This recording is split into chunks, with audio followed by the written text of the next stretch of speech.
नमस्कार दोस्तों। आप सभी को इंश्योरेंस अड्डा में स्वागत है। प्रीवियस वीडियो में हम लोग ने देखा कि कितना प्रकार का ट्रीटमेंट होता है, हॉस्पिटलाइजेशन कितना प्रकार का होता है और आपका टाइप्स ऑफ हेल्थ पॉलिसीज कितना प्रकार का होता है। इस वाले वीडियो में हम लोग जानेंगे कि रूम रेंट लिमिट क्या होता है पॉलिसी में। एक हेल्थ इंश्योरेंस पॉलिसी आप जब भी लेते हैं या फिर किसी से परचेस कर रहे हैं, स्पेसिफिकली रूम रेंट लिमिट एक मेन पॉइंट है जहां पे आपको फोकस करना है।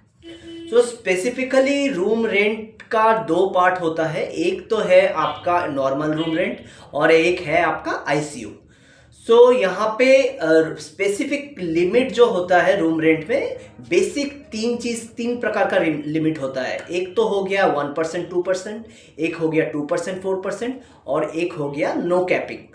स्पेसिफिकली अगर मैं फर्स्ट पॉइंट पे आता हूँ, 1%, 2% मतलब 1% of the normal room and 2% of the ICU. अगर सोचिए मेरा पॉलिसी है 1 लाख रुपए का सम इंश्योर्ड है, वहां पे अगर 1% अगर सम लिमिट है वहां पे, तो नॉर्मल रूम रेंट का लिमिट मेरे पॉलिसी में है 1000 रुपीज और आपका 2% of the some insured for ICU के क्षेत्र में आपका वहां पे हो गया 2000 रुपीज।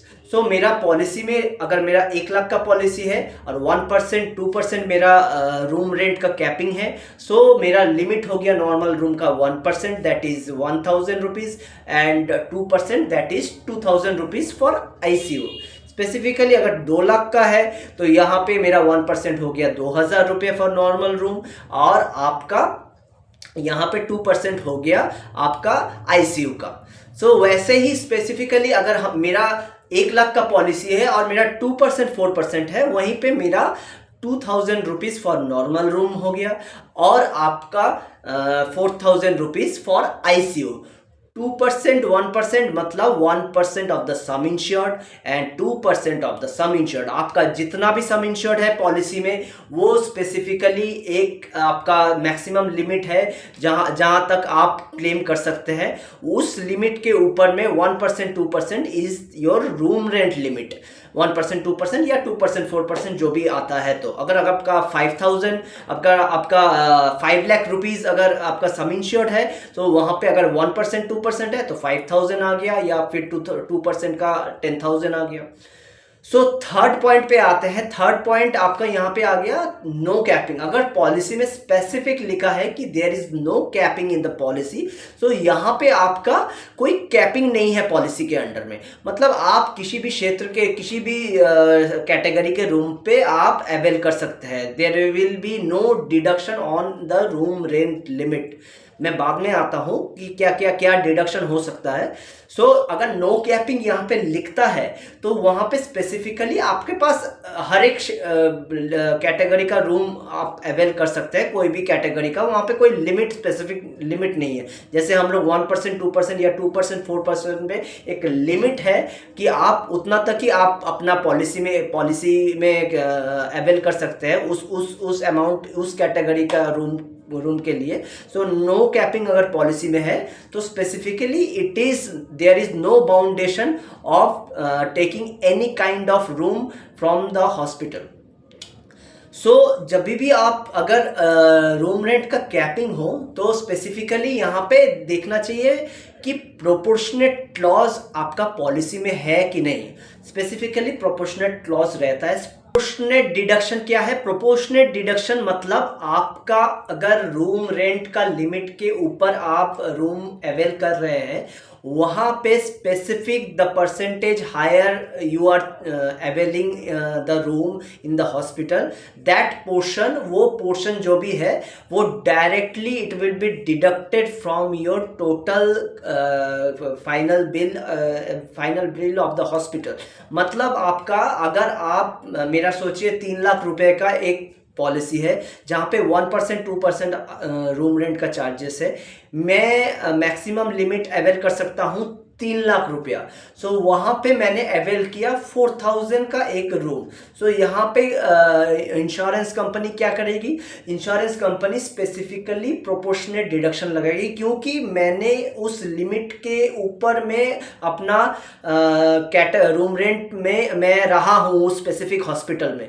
सो यहाँ पे क्या होगा, आपका मतलब कितना अमाउंट ज़्यादा रहा हूँ, आपका 1000 रुपीज़ ज़्यादा रहा हूँ। So 1000 divided by 4000 into 100, that is coming to 25%। Means 25% is the proportionate deduction. ये किस लिए चार्ज किया जाता है? अब अगर सोचिए आप एक नॉर्मल रूम में रह रहे हैं, जनरल वार्ड में रह रहे हैं, तो वहाँ पे डॉक्टर का चार्जेस है आपका, सोचिए 500 या फिर 1000 रुपीज़।